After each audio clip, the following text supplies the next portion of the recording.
How to fix Screen Recorder for Mac not uninstalling. Screen Recorder is a third-party application for Mac, so you can uninstall it using the following commands. 1. Open Terminal on your Mac. 2. Type in the following command and press enter, sudo rmrf/application/screen_recorder.app/. This command will remove the Screen Recorder application from the applications folder. 3. Type in the following command and press enter, rmrf/library/application/support/screen/recorder/. This command will remove any remaining Screen Recorder files from your user library. 4.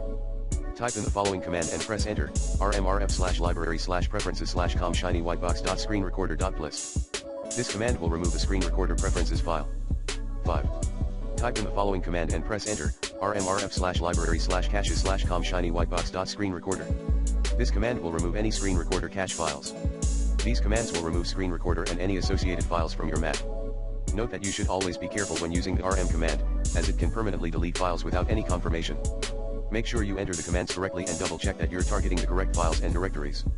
For starters, use the recommended Clean My Mac X in this video guide.